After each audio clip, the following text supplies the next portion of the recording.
आज है 1 मई यानी अंतर्राष्ट्रीय श्रम दिवस और इस मौके पर भारत की बदलती तस्वीर अब सिर्फ आंकड़ों की कहानी नहीं बल्कि एक सशक्त होती नारी शक्ति का जीवंत दस्तावेज बन चुकी है। जहां कभी महिलाओं का काम खामोश दीवारों में सिमट जाता था, आज वही महिलाएं देश की अर्थव्यवस्था की धड़कन बन चुकी हैं। देखिए ये रिपोर्ट। कभी घर और अनौपचारिक कामों तक सीमित रहने वाली महिलाएं अब हर सेक्टर में अपनी मजबूत मौजूदगी दर्ज करा रही हैं। और ये बदलाव सिर्फ महसूस ही नहीं किया जा रहा बल्कि आंकड़ों में भी साफ नजर आता है। सरकार की कई महत्वपूर्ण योजनाओं की वजह से ये संभव हो पाया है। महिला श्रम बल भागीदारी दर 2017-18 में जहां 23.3% से बढ़कर 2025 में करीब 40% तक पहुंच गई है।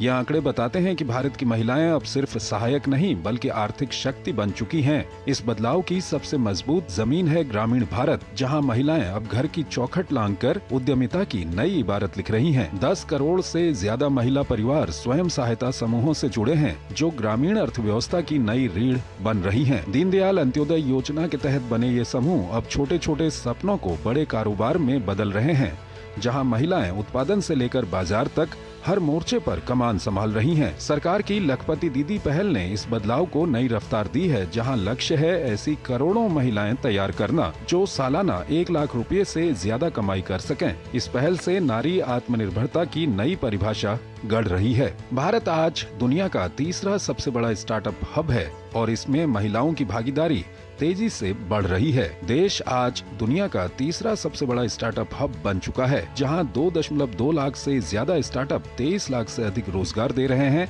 इनमें से 1 लाख से ज्यादा स्टार्टअप में कम से कम एक महिला निदेशक है, जो ये दिखाता है कि महिलाएं अब नवाचार और नेतृत्व की भूमिका में भी आगे बढ़ रही हैं। स्किल इंडिया मिशन जैसे कार्यक्रम महिलाओं को नए हुनर दे रहे हैं, जिससे वो सिर्फ काम नहीं बल्कि बेहतर और सम्मानजनक काम की ओर बढ़ रही हैं। वहीं श्रम सुधारों ने भी इस बदलाव को मजबूत आधार दिया है। 29 श्रम कानूनों को 4 श्रम संहिताओं में समेटकर कामगारों को ज्यादा सुरक्षा और अधिकार दिए गए हैं। औपचारिकीकरण की दिशा में भी बड़ा कदम ई श्रम पोर्टल, जहां 31 करोड़ से ज्यादा असंगठित श्रमिकों का पंजीकरण हो चुका है, जिसमें महिलाओं की बड़ी भागीदारी है, जो अब सरकारी योजनाओं का सीधा लाभ पा रही हैं। सबसे बड़ा बदलाव महिलाओं की सामाजिक सुरक्षा में आया है। सामाजिक सुरक्षा कवरेज 2015 के 19% से बढ़कर 2025 में 64% से ज्यादा हो गया है। तस्वीर साफ है, भारत में महिलाएं अब सिर्फ कार्यबल का हिस्सा नहीं बल्कि उसके भविष्य की दिशा तय करने वाली ताकत बन चुकी हैं। ये कहानी सिर्फ बदलाव की नहीं बल्कि उस भरोसे की है जो हर गांव, हर शहर और हर घर में एक नई उड़ान भर रही है। अंतर्राष्ट्रीय श्रम दिवस पर ये उभरती नारी शक्ति भारत की सबसे बड़ी ताकत बनकर सामने आ रही है, जहां अब हर कदम समानता, सम्मान और आत्मनिर्भरता की ओर बढ़ रहा है। Bureau report, DD news.